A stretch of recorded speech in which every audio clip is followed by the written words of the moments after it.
Welcome, everybody. This is RMN's Virtual Porch, and our conversation today is about parenting transgender children. And we have with us Janet Duke, who I will introduce in a little bit.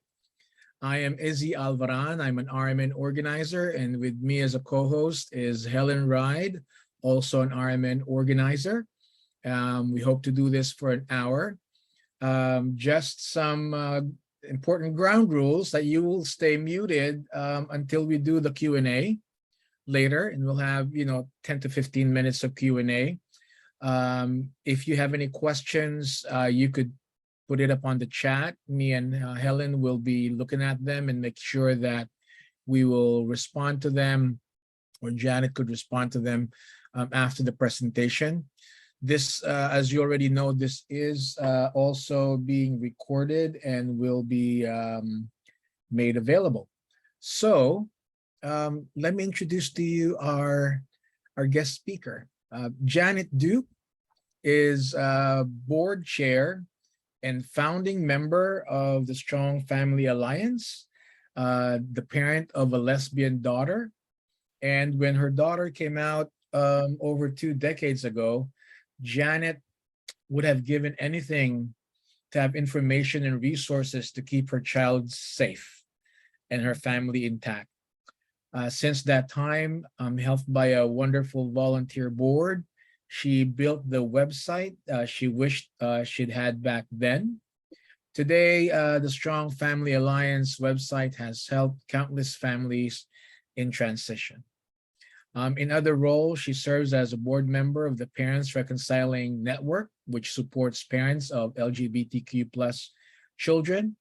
She is also a board member for the Reconciling Ministries Network, working for the full inclusion of LGBTQ+ persons in the United Methodist Church. In August, Janet published Parenting Transgender Children, a guide to keeping your family strong, which is now available in paperback or Kindle versions on Amazon.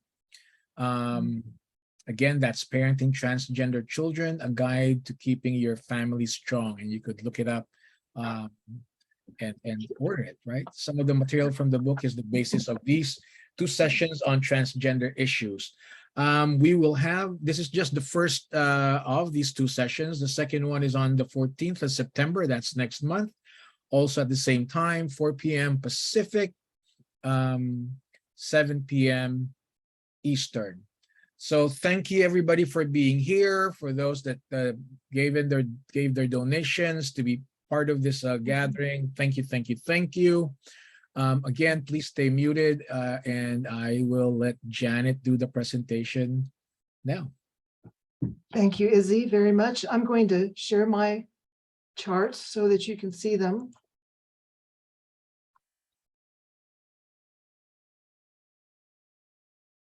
And start this. I always do charts because I tend to meander. So this helps me stay on track. And Izzy, I just want to comfort you that I'm going to start my timer so I don't run long. So.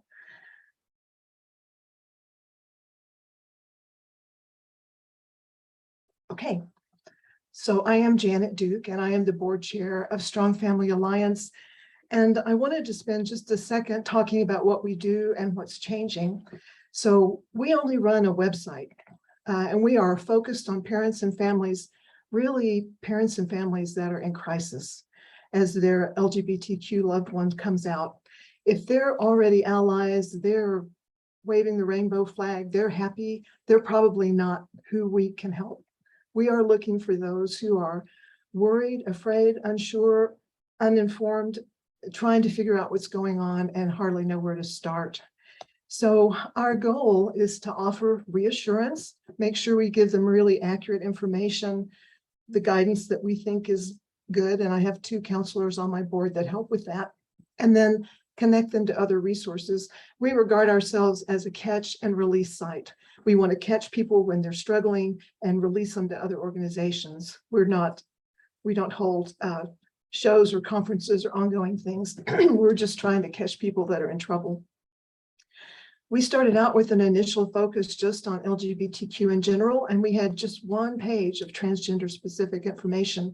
But we have seen so many more searches around transgender. And when you run a website, you can see what are people searching on and how that term brings them to you. And also, personally, there's just such a toxic political climate that we felt like we really had to do something more. And that brought us to pull together this book, Parenting Transgender Children. Now, this is one of two events, as Izzy said, and I want to be really clear on what they are because I can't cover, there's so much in this 110-page book, but today I'm all about building understanding. This is, if you don't have the basic terms, if you kind of don't understand, you want to know more, but you don't know where to start, that's what I want to focus on today. And then next time in a couple of weeks, I'll try to focus more on what parents and loved ones and allies really need to know to be able to help and support and truly be someone that backs this transgender person in their life. So I want to start with just terms to understand. And some of these you may be a little familiar with, but I think it's worth spending a moment on them. So cisgender, and notice I underscored gender. This is a person whose gender matches the sex that was assigned to them at birth. So I was a baby girl when I was born. I'm a cisgender woman now. And this is very much a male-female category, and it applies to a huge portion of society, as you can imagine. But this is only about gender identity. It doesn't say anything at all about sexual orientation. Heterosexual, and I underline sexual there, does talk about sexual orientation. That's a male or female who's sexually attracted to the opposite sex. So sometimes you hear these terms sort of alternatively used, and they're really not the same, but still having a clear understanding helps with the other terms. The word gay, which typically refers to male homosexuals. Lesbian refers to female homosexuals, someone who's attracted to their own sex. This does indicate sexual orientation. So they could be cisgender, right? I can be a woman. That's what I was identified as at birth, but I could also be a lesbian. So that's sexual orientation. And this not only indicates that, but gay, just as a sort of point of information, gay is also used as sort of an umbrella term. You will hear someone say, all my gay friends or whatever, and they are speaking both about men and women. Bisexual is someone who is attracted to both sexes. And I just want to make one comment about this because there's so much misunderstanding. A lot of parents, when their child says I'm bisexual, kind of go, oh my gosh, they'll never be loyal to anyone. But that doesn't say anything at all about their ability to be monogamous.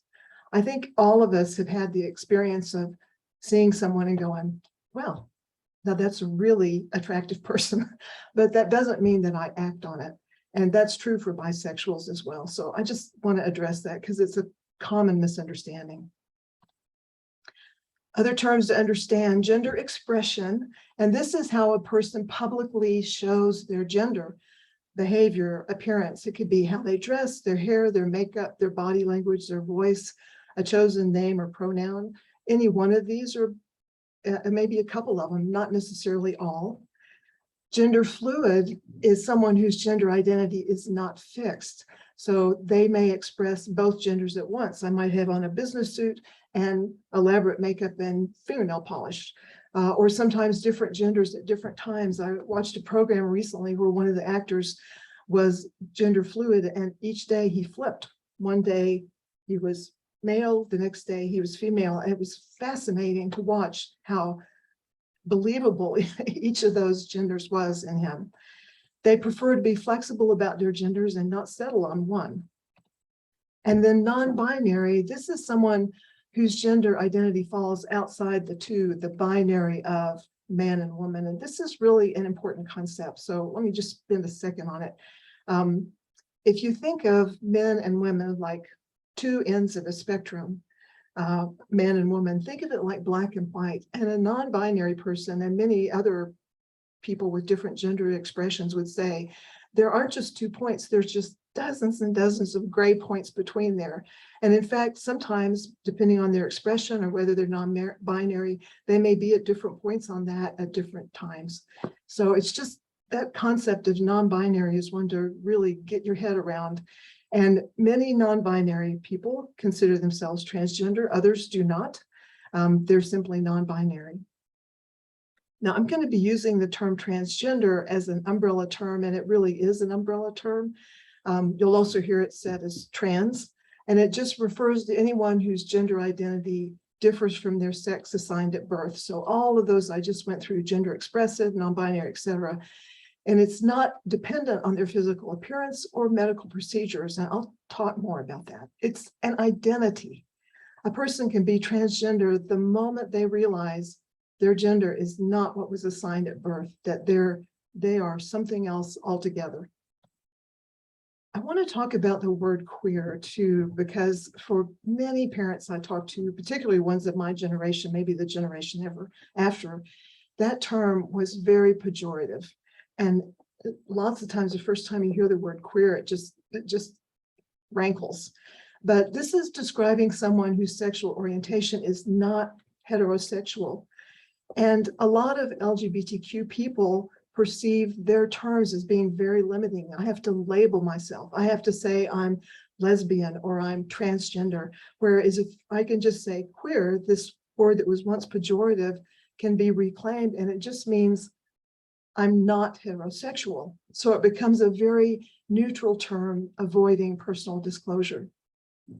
And if I could just give you an example, like if you're transgender, or let me just use my own example, I'm transgender.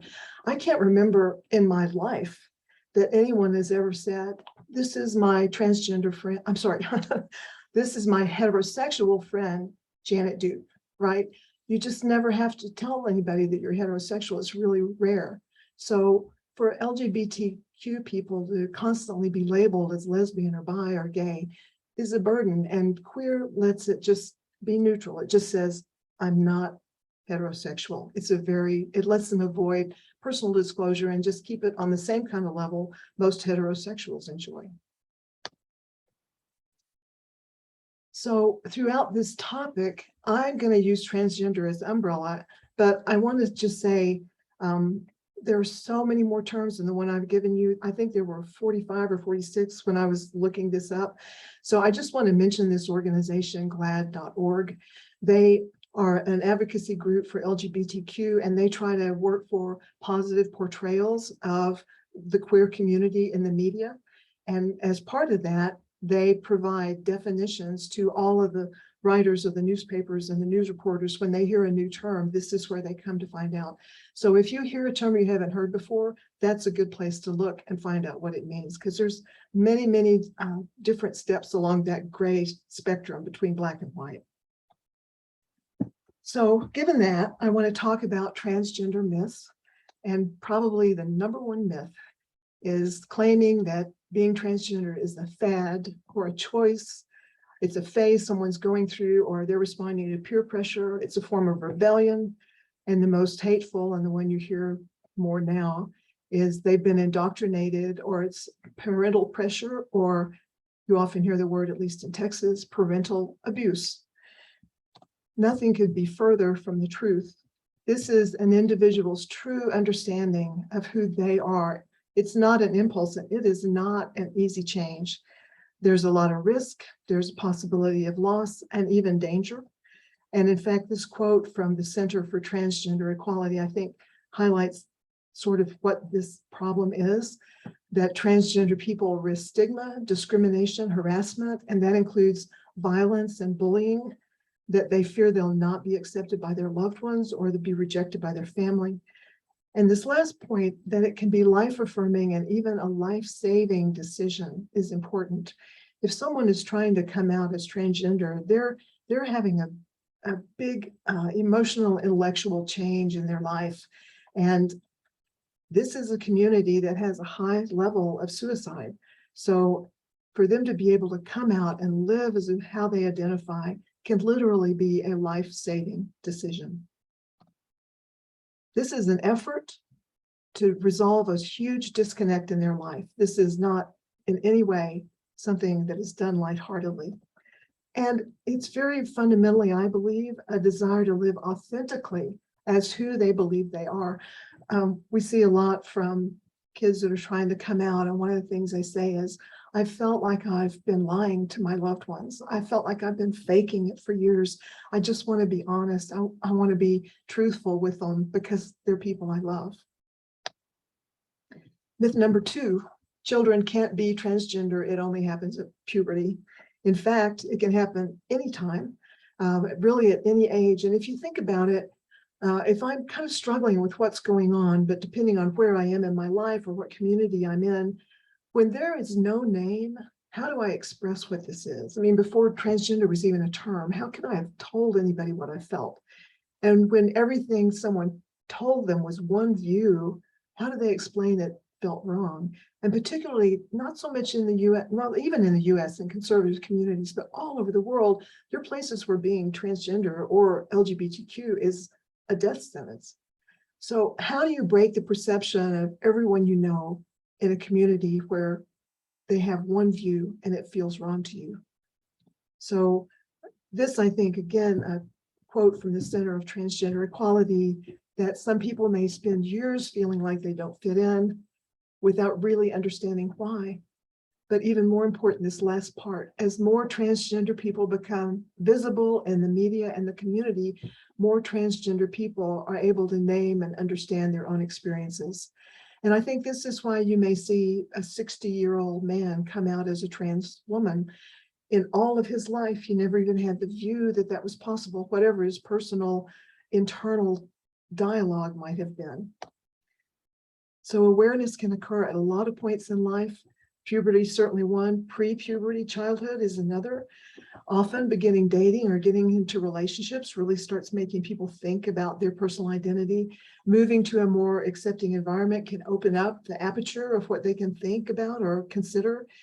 Growing understanding of themselves, more and more personal maturity, better and better decision making. So it can happen at many points in life, depending on where they are and what situation they are in. Myth number 3, and I hate this one. All transgender people want hormone therapy and extensive surgery. And this is really a pernicious myth. And I like this quote by Charles Blow. Doesn't apply to this. He was just speaking in general, but one doesn't have to operate with great malice to do great harm. The absence of empathy and understanding are sufficient. And to simplify the transgender journey, which is so complicated, into this one idea, and then to push against it and condemn it and legislate against it, is just a complete lack of understanding and empathy. In reality, transgender people transition in a lot of ways. They're seeking transitions that make them comfortable with the way they identify. It could be clothing, grooming, mannerism, activities, name change, maybe only 1 or 2 of those. They often pursue changes that give them peace of mind. And hormone therapy and or surgery are sought by some, but by no means all transgender individuals. It's just really not accurate. Myth number 4, transgender people hate their bodies. And this is not a sign of transgender identity or common to all transgender people.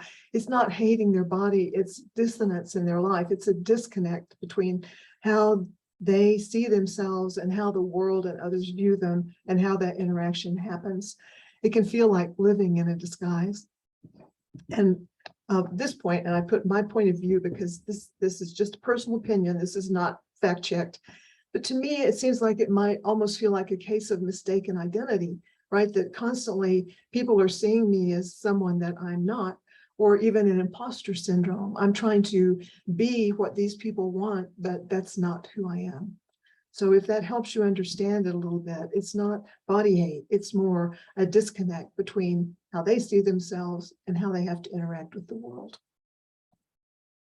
Myth number 5, the parents did something wrong. And I will tell you, this is so common for parents to feel, and it is so untrue. There is nothing they did that caused a child to be transgender. Gender identity is not learned, and they can't make a child transgender, just like they can't make them straight again. How parents respond does have a huge impact. but they did not do anything wrong. This is a personal journey of their child. And I just want to, I'm going to talk not tonight, but another time about parental response and how important it is. But I just wanted to put up this one quote from a professor at the Stanford School of Medicine who did a big research project just in 2012 and said, if they have a supportive family from the beginning, children who are transgender or gender expansive don't experience higher rates of anxiety, depression, etc. Without family support, all those mental health risks increase. So it's really important for parents to know they can do so much to help their child make these changes in their life in a healthy way, as opposed to opposing them or actually breaking the family, which is what commonly happens, and leaving them alone to struggle. So I want to talk a little bit about the stages of coming out. And I would just say these are approximations. Not every one of these is perfect, but for those of us that don't understand transgender, it might help to understand this. One is what I think of as self-discovery as transgender, right? That I just begin to realize something is different about me. And it can include confusion, denial, worries about acceptance. And for long periods, they may remain what's called in the closet, right? They're acting exactly, appearing just as others expect them to. This can be a preference or it can be a circumstance requiring it. If I were in an extremely conservative community, I might stay in the closet a really long time. It can sometimes be a preference. I have a friend whose daughter was lesbian, but she did not want to come out. She was about to go into high school. She wanted to just down low it, have her high school experience, and then come out later. She said, it's really important for me to let you know. I want to talk to some people in the family, but I'll come when it's ready and I don't have to deal with all this backlash. So how they do this really is a personal choice. Some may attempt to kind of overcome to say, no, this can't be true. And almost all of them will seek out information. This is often maintained until either the emotional struggle becomes too great or a relationship arises. And this could be as simple as encountering another LGBTQ person who's really comfortable about their identity. And that's just like a light bulb going off to them. Or they become independent, or their situation, whatever was holding them back, changes. Stage 2 is often disclosure to others, right? I've sort of settled the question internally. Now I want to share with a close friend or family member. It might be a peer, parents, depending on the age of the child, particularly in the internet age, parents are not always the ones to know. It might be an online acquaintance or it might be a school friend. A positive response from whoever they disclose to can lead to greater self-acceptance as a kind of affirmation. They are more willing to communicate again and gradually become more and more open. And they may begin to transition in appearance, particularly if they're disclosing to the family. If they want to change their name or their pronouns, often they will ask the family to abide by that. One thing that's kind of important to understand about disclosure for transgender as opposed to lesbian, gay, or bisexual is once their identity becomes more open, once they start to actually live in the world and the identity they have, express either more masculine or more feminine characteristics, their privacy is pretty much shot because they can't stay private anymore. It's how they interface with the world. And that's one time when it's even more important that they have the family and the ally support that reassures them when they encounter negative things in the culture that they're living in or the group that they're having to interface with. I love one thing we do on our website is we invite parents to tell us their story, and it's anonymous. We have 10 short questions. We ask that they answer them. And this is a quote from the father of a transgender daughter, and I just thought it was so touching and so accurate. He said, "How could I not have known? I've come to learn and accept it was because she didn't fully know or understand it, let alone have the language to speak it out loud." So one thing to understand if someone transgender comes out to you is they've gone through a long process, and it's not always easy to explain that process, particularly depending on their age. Stage 3 is when they really start trying to socialize with transgender or other LGBTQ people. Connecting makes them not feel so estranged, not so isolated. Community can strengthen their sense of self. They can get validation, acceptance, encouragement, and there's certainly a source of shared experiences. Even if it's not identical, they can say, oh my gosh, this is what happened to me when I talked to my teacher or whatever. Stage 4 is beginning a really positive self-identification. So they're out, they've made some connections in the community, and they begin to feel healthy and positive in their identity. They tend to seek positive relationships, they're getting more confident, and they're living in their gender feels really honest and true. Whatever expression that is, they're settling into it, and this feels right for me.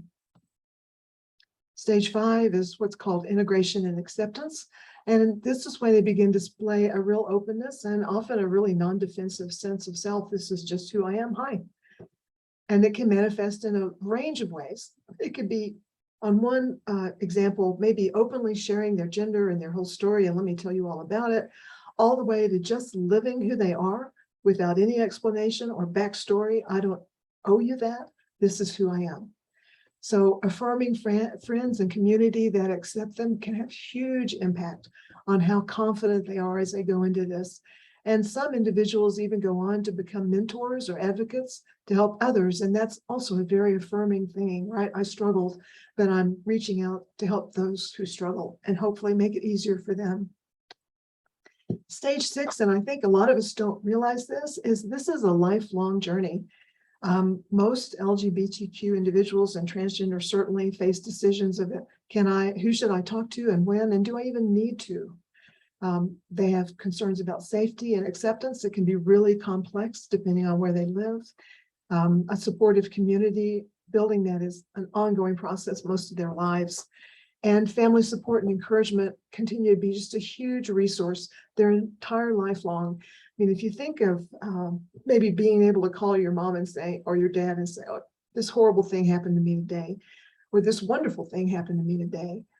These transgender individuals need the same thing. And sometimes the discussion can be difficult for us to understand or something outside our experience, but being there for them, being there to listen, encourage, comfort, and, dust them off, stand them up and tell them, I've got your back, is really an important thing. So let me talk a little bit about trying to understand transitioning, because a lot of people have lots of misconceptions around this. And I want to start by just explaining a couple of things. One is, it is an honor if any LGBTQ person comes out to you. I stumbled across this piece of research by Pew, and it said for adults over 18, 54% that they surveyed report that all or most of the important people in my life know I'm LGBTQ. But the other side of that is nearly half of their important people don't know. So if someone comes out to you, this is a big deal. Coming out to loved ones says, I have a desire to be open and honest with you. They show a trust in you as a parent or as a safe confidant. This might be hard to talk about, but I think I can trust you with it. They have a real wish to be closer and more genuine relationship. This aspect of, I don't want to pretend or fake or feel like I'm lying to you. And a strong need to live in their chosen identity and have every person they have who accepts them in their chosen identity strengthens their ability to live in that identity. One thing that very often happens, and not just with transgender, is you and your child can be completely out of step. I mean, they've probably been thinking about this for years. And for a lot of parents, it's a bucket of cold water in the face. Maybe they had some hints, but I didn't expect this. So I would just say, and I'll talk a whole bunch about this in two weeks. I can't do it now, but just give yourself time to learn and adjust. Don't panic, take it slow. The most important thing you can do is just continue to love them and listen and give yourself some time. I'll talk more about that. So understanding transitioning, this is a process a person undertakes to bring their gender expression, right, how they show themselves to the world, in alignment with how they see themselves, their gender identity. And it's a complicated process, you can tell by what we just went through, and it can occur over a long period of time. And the steps can really vary. People go about this in different ways. How they transition, how fast, the degree, it's very, very personal, and it can vary tremendously. So I'm going to give some examples, and I've already given some, but please just know these are possibilities, not representative of what every transgender person experiences or expresses or how they do it. The other thing is, I just want to understand that I don't show all the options. There's many, many more, but I offer this because I think it can be helpful to understand transitioning sort of as rough categories, not an event or a straight line path, but just a sort of categories that people go through. So that's what I'm going to try to offer. The first one is a personal transition, or what's sometimes called coming in. And I'm sure you know the term coming out, right? Coming out more publicly. So coming in is sort of an internal process of them coming out to themselves about who they are and how they feel. Our world, our languages, our cultures are so heavily gendered. It's just incredible. It's what was the baby? Was the baby a boy or a girl, right? It's blue and pink and dolls and trucks. And I was in Target just the other day, back to school is happening, right? And everywhere there are all these posters with the school supplies, and almost every one of them was like this. There's a young boy holding a football, looking into the distance, and there's a young girl, slightly younger, standing beside him, holding her school supplies and looking at the boy. That is so gendered. I just wanted to say that is a gendered poster and you should do something better.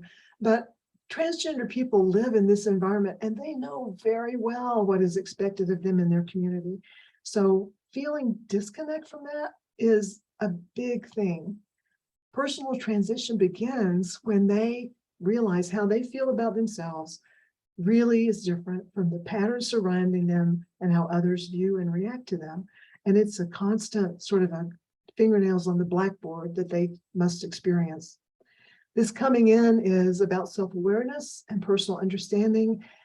Gradually, they can become more firm in their views, more confident. I've wrestled with this a long time, but this is just how I feel. I know this to be true. And they begin to want to portray that in their daily life. And often that begins with sharing. And usually it's a limited few. It's pretty rare for someone to, take out a billboard. It's usually peers or online acquaintances or somebody they really trust in the family. And I would point out, often initial ones are in confidence, especially in the family. It's really common. I very often hear that from a parent, gee, my child came out to me but hasn't said anything to the other parent. This is really uncomfortable, and I can talk more about that later, but you have to let the child go at the pace that works for them. They came because they felt they can trust you, and maybe they're not there yet with others. Next is what you might think of as a social transition, and this is when they begin living their identity in the world, how they show up day to day. Telling family, friends, coworkers, co-students, right, is often a start. And at this point, this is when you may encounter them if they're not already in your family. And I just want to talk about etiquette for 10 seconds. Call them by the gender they want to assume. So if it's a man coming out as a woman, that is a trans woman, right? So people kind of go, I don't know, is that a man or a woman? It's whatever they want to show you. That's what they are. So if you ever have struggle with that, call them by the gender they want to assume. It can be harder if you knew them before, but still, this is the goal. Common steps. They may use a different name. This is a big struggle for parents. They'll choose a name for themselves, something that's important to them. They may change their pronouns, and this is hard, right? It's really hard. I'll talk a lot more about it in the parent session, but let me just say those are very common asks. They may dress differently, groom differently, add, stop, change their jewelry, their makeup, their hair. Some may try to appear like the gender they identify with, and others don't. That's not important to them. They can identify without necessarily taking on all of the appearance. Some may choose a mashup of styles, and this is really common among non-binary, right? They don't believe there's a man or female. They see this gray scale between it, and they may wear a business suit and, high heel shoes or whatever, but it can even change over time, or they may make very few visible changes. It's whatever makes them comfortable.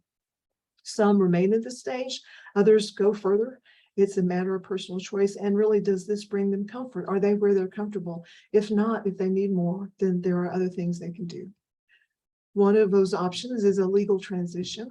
And this involves changing official identification of all types along to fit their gender identity. So changing a name is not that uncommon. Sex markers is a whole nother can of worms. So even on your driver's license, it says male or female, right? So if they want to present to the world in a different way, then they have to change that sex marker. Passports, bank accounts, medical records, birth certificates, medical insurance. So this is a very laborious and difficult step. And I would just say, if you know anybody who's working on that or talking about it, you might want to point them to this resource. It's called transequality.org. They have a whole section on how to do this, how to work on name changes and sex changes by state. It's a really incredible resource. So, and let me just say one other thing. If I were going through this and kind of wrestling with it, and say somebody I knew in my family knew about it, and they came to me and said, you know, I heard about transequality.org. They have this section that can help you with what it takes to do all this legal stuff. Whether or not I knew about that organization, I would feel so affirmed by that they cared enough to say, I know you're trying to do this, and I don't know if this will help, but I want to try. That's a huge gesture of support. So take that as an example that maybe there are things you can do to show support that are not obvious. Probably the last kind is medical transition. And there's really a misperception that all transgender people want medical transition. I talked to this a little bit earlier. There are some common medical choices, and some of those are misunderstood. One is puberty blockers, and they delay the onset of puberty. And if an adolescent is in puberty or just pre-puberty, this gives them some time before changes occur that can be really hard to reverse, like an Adam's apple or a voice change. That can be serious surgery if later they want to reduce that, or breast development. So it can just halt all that. It's not permanent. That's an important point. And once the blockers are removed, puberty resumes. Again, I have another friend whose daughter came out as trans, so a trans son. He really wanted surgery, but he was 13. And they said, well, we're just not there yet, but we'll do the puberty blockers. And he did the whole thing, changed his dress, changed his name, went to the school, changed everything there, went to the doctor, got everything. He was now Dan, and he was presenting. He was just on puberty blockers, but that's how he was living. And she tells me he was so much happier. Middle school, high school, and then they finally started talking about doing more. So this is a way to really sort of provide a common ground maybe between parents who are worried about it and transgender people who want to move faster, but this is one thing puberty blockers can provide. Hormone therapy is used to actually add masculine or feminine hormones that parallel a person's identity. So these are not as reversible. In a lot of places, they're only available to adults. Almost always, they're only available by doctor's prescription. So this would be testosterone or estrogen that would allow someone to assume a more masculine or more feminine appearance. And then there are a variety of surgeries, but I would like to just say that the ones that are most common are not ever thought about. It's the serious ones like sex reassignment, gender reassignment, that is very expensive and much less common. What's more common are things that are so common in the heterosexual world. A nose job, I want my lips bigger, I want my breasts enlarged or reduced, I want my beard removed, I want all the things that you see done in the heterosexual world.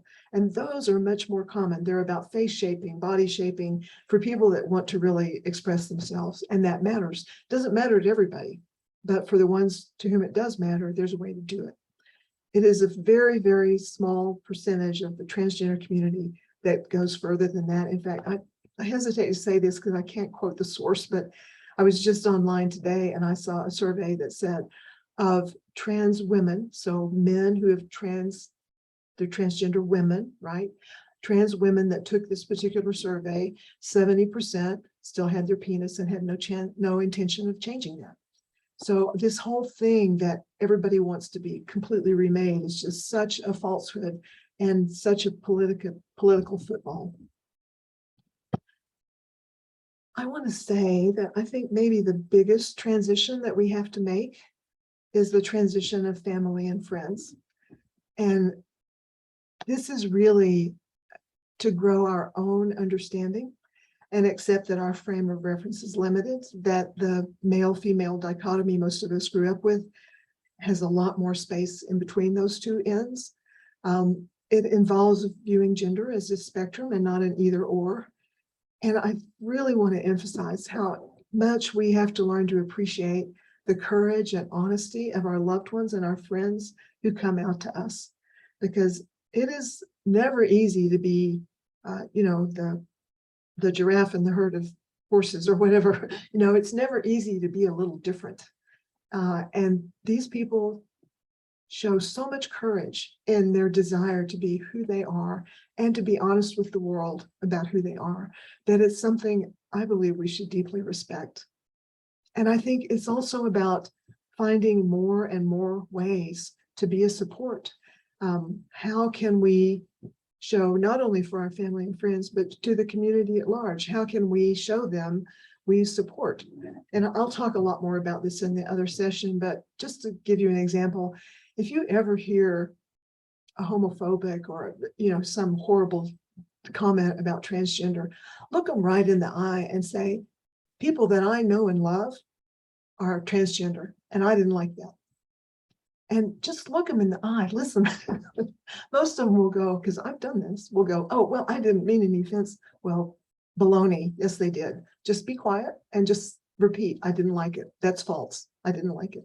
That is so enormous. And I want to emphasize too, that in a family or even a friend community, almost always, not just transgender, but LGBT in general, are going to raise what I call trial balloons. So let's say I've got an adolescent kid who's really thinking, wow, I need to come out to my family. These trial balloons are things like raising the discussion of a movie character who might be homosexual, or asking them what they thought about that transgender actress in this particular performance. And what is the response to that, right? Do they talk about the performance or how impressive that was or how convincing that was? Or do they make some bad comment about the gays or the transgender? These are trial balloons, and I promise you, they are going up all around you, in your family, in your place of work. So every stand you take makes the arena safer and bigger for people that are trying to find space.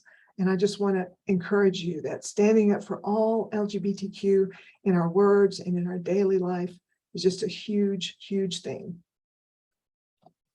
Okay, I'm going to land early, so let me talk just a little bit more. I want to talk about this concept that there are rewards. I mentioned earlier, I think, that we do family stories on our page. And one of the last questions is, knowing what you know today, do you wish your child had not come out to you? Every single story says no. And a lot of them are very adamant. They say things like, no, I have a better understanding. We talk so much more. Our communication is better. He's happier. We're happier. He was so unhappy before. She's really struggled in school and now she's doing well. Our relationship is closer and better. So this is a hard road. This is a hard road. And what parents often face, and it was something I experienced too, and let's not kid ourselves. When your child is born, like I have a friend, his wife is pregnant, young couple. She's going to have a baby boy. And he looked me right in the eye the other day and said, he's going to play for the NFL. And I know he was kidding, but still, we do that, right? We have this great dreamscape of what we hope our child's future will be.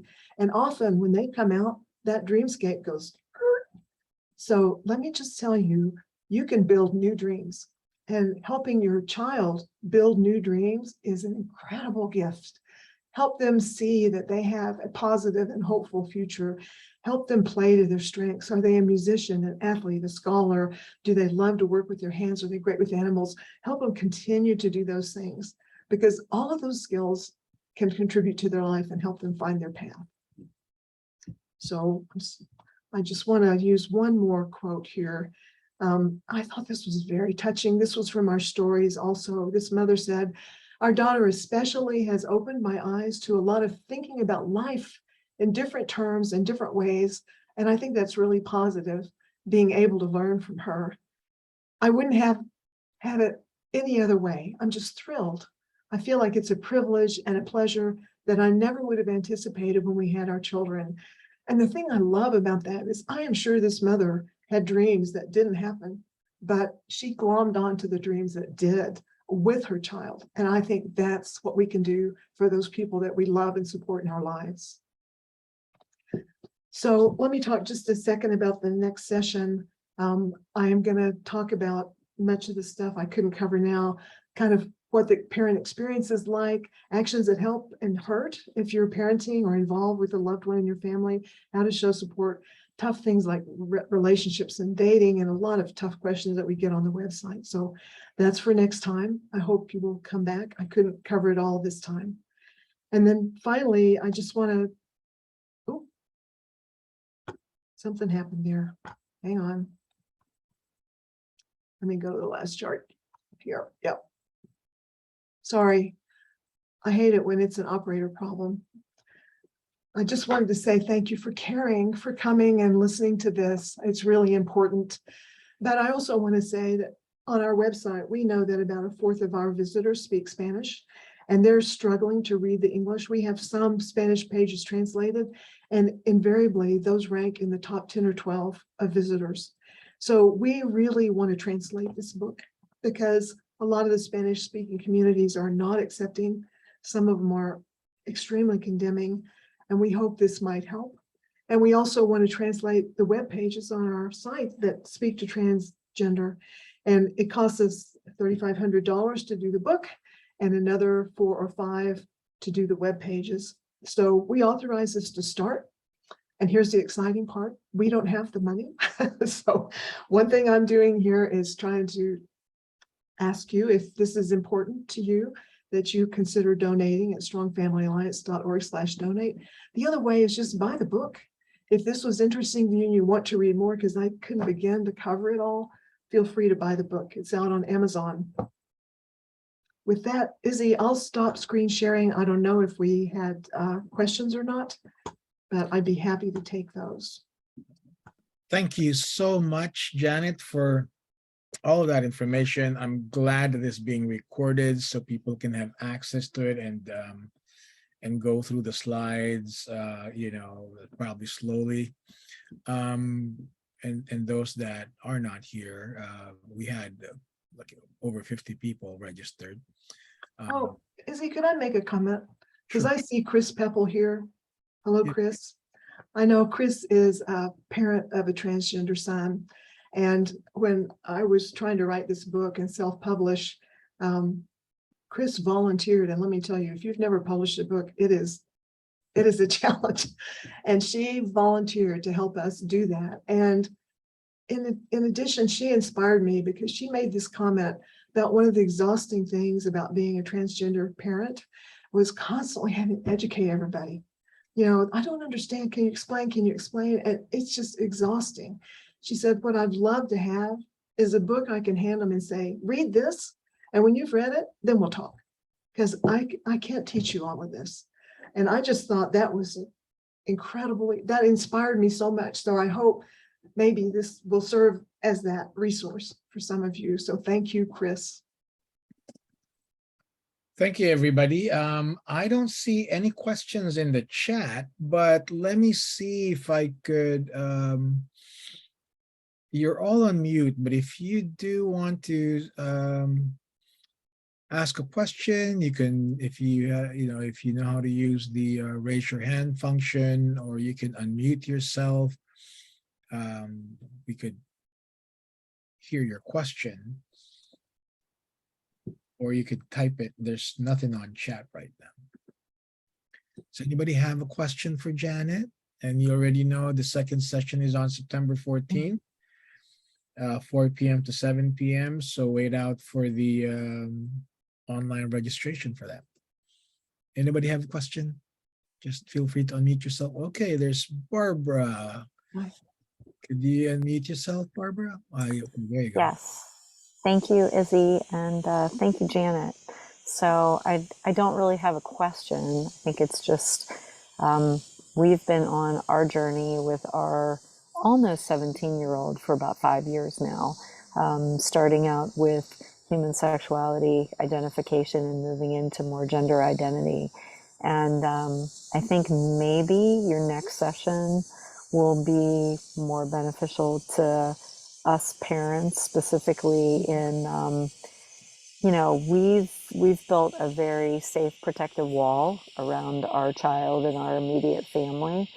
We are fortunate that we live in a very progressive area of the country, but that doesn't mean that this is without a lot of feelings.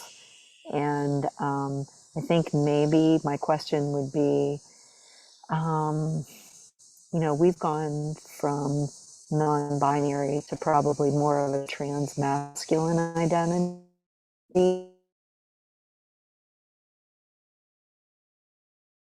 Oh, we kind of lost you, Barbara. I'm sorry, can you hear me? Yes, we had it as far Oh. as you've gone to a transmasculine identity. Yeah, sorry about that. I'm outside in my beautiful backyard, but my internet connection is unstable now, apparently. So I just was wondering, in your next session, we have not come out to my very conservative religious family. And so we're out with our very close friends. My child is out at school. We're really fortunate to live in a progressive area, but yeah, I mean, I think for me as a parent, it's the constant coming out as a parent too, right? Yes. So, We're going to talk about that. yeah, so that I was just curious about maybe that next session will be beneficial, and maybe I need to buy a bunch of these books for my family. Well, I would So just say, thank you. yeah, sure. And just a couple of ideas. You too can use trial balloons, right? So bring up topics and see how they respond. And I would say, trust your gut. I hear from a lot of families where they are maybe out to one set of grandparents, but not to another, or out to their aunts and uncles in one location, but not somewhere else, because your child can draw a lot of fire, right? So if you're really worried about it and the trial balloons don't get some positive reaction, listen, think about waiting. And the other thing that I hear from parents too is that sometimes they didn't say a word, but that, say, grandparent loved that kid so much that all the purple hair, the piercings, the tattoos, the going by Chuck instead of Jennifer, they just ignored it. They just kept loving that child. Sometimes they just come to it on their own. So I can't give you one path, but I can tell you it's helpful to kind of feel them out, and then also trust your gut and trust your kid. You might say, oh no, they're comfortable, but if he's not comfortable, I'd wait. And later on, if they Yeah. say, why didn't you tell me? Then you say, we respected how comfortable he was at any given time. And he's doing the best he can. We're trying to support him. I hope you will too. Yeah, I really appreciate this because I think it's, I want our child to be able to live an authentic life, and I want to rip the Band-Aid off, and our child does not want to. And don't. And yeah. Thank you, Barbara. Thank you. There's another person whose hand is up. Jeff, you could unmute yourself. Yes, thank you. Can you hear me? Yes. Yes. We're grandparents of a transgender boy who just turned 18 in his first year at school at Georgia State University.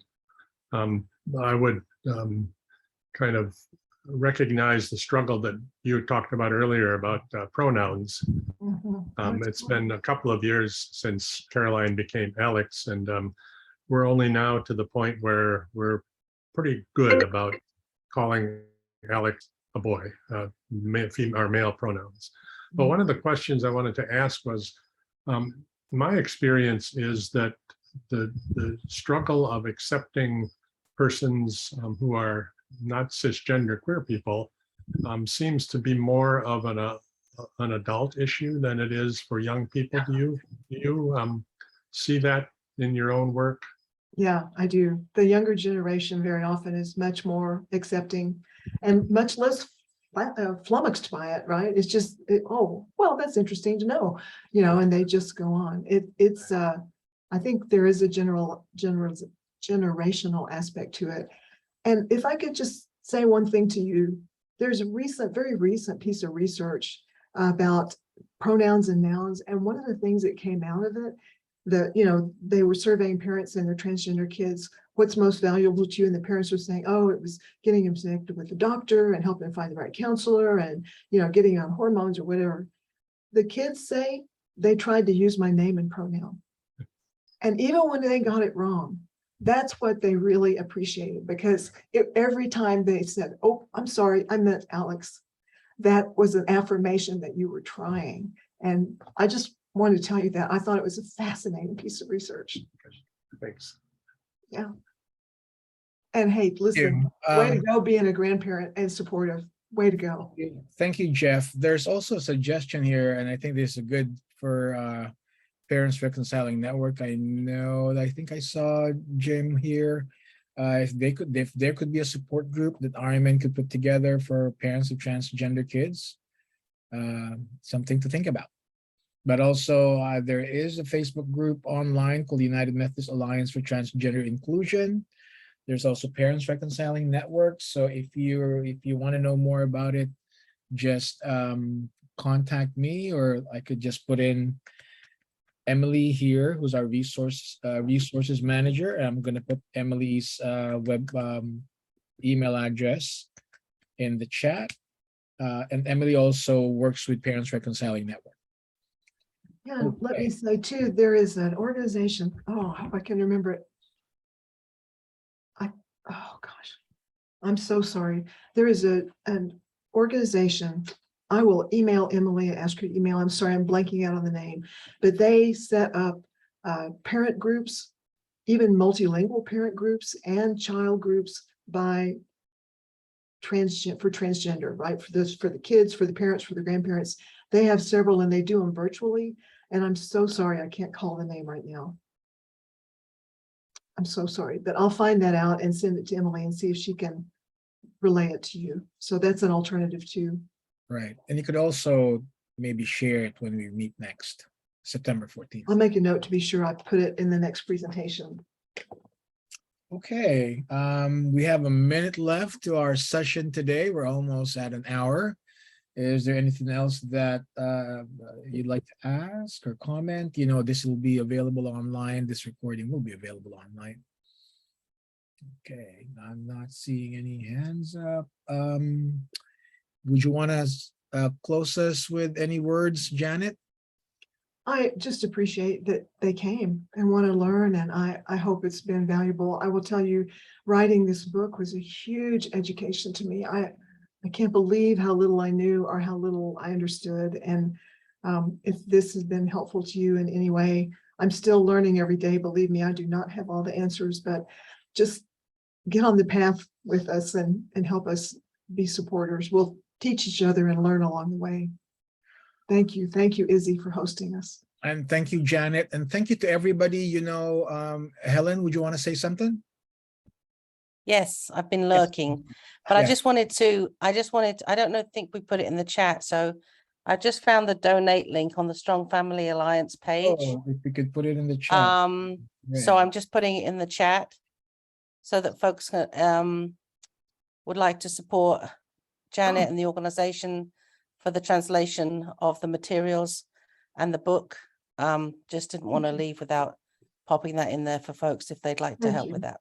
Thank you, Helen. I really appreciate that. You're welcome. I'm going back to lurking now. Okay. Well, friends, we can only do this work because of our allies. I'm speaking as an out-day clergy person that is doing this work. I'm actually trying to work myself out of a job that at some point we would not need to do this.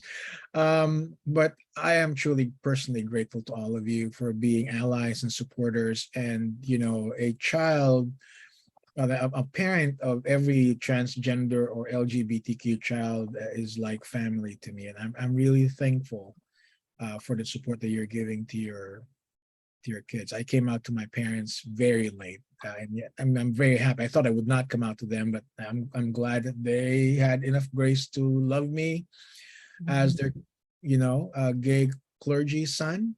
But not everybody has that privilege. So thank you. And with that, we'd like to send you off with a blessing.